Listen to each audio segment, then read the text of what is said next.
பழங்காலத்துல எல்லாம் பாத்தீங்கன்னா ஆங்கிலத்துல ஓ மை காட் அப்படி சொல்லுவாங்க. எத்தனை பேர் கேட்டிருக்கீங்க? இப்போ ஓ மை காட் யார் சொல்ற? ஓஎம்ஜி.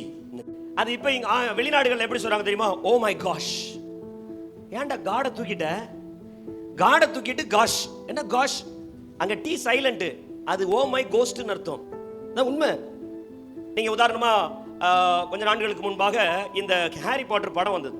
பாத்தீங்கன்னா கடைசியாக ஒருவர் பேரை அவர் காமிப்பார். ஒரு எழுத்தா அப்படி எழுதுவாரு. எழுதுனோன்னு பாத்தீங்கன்னா ஒரு பேர் வந்துடும். அதுக்கப்புறம் இப்படியும் பாரு பார்த்தா ஒவ்வொரு எழுத்தும் மாறும், ஒவ்வொரு இடத்துக்கு போகும். கடைசியில் பாத்தீங்கன்னா அந்த பேயினுடைய பேர் வரும், அந்த பாம்பினுடைய பேர் வரும். இதே போலதான் சாண்டா என்கிற பேர்ல ஒரு சின்ன மாற்றம் செய்யப்பட்டிருக்கிறது. சேட்டன் என்பது SATAN, சாண்டா என்பது SANTA. சாட்டனிக் சர்ச்சினுடைய மெயின் இதே என்னன்னு பாத்தீங்கன்னா ஒரு எழுத்தை அப்படி மாத்தி அந்த பேரு சாத்தானை குறிக்கிறது போல வைப்பார்கள். இதெல்லாம் ஒரு பிரிவுபடுத்துறீங்களா அப்படின்னு நினைக்காதீங்க. சின்ன சின்ன காரியங்களை கூட பிசாசானவன் வேண்டுமென்றே ரீப்ளேஸ் பண்றான்.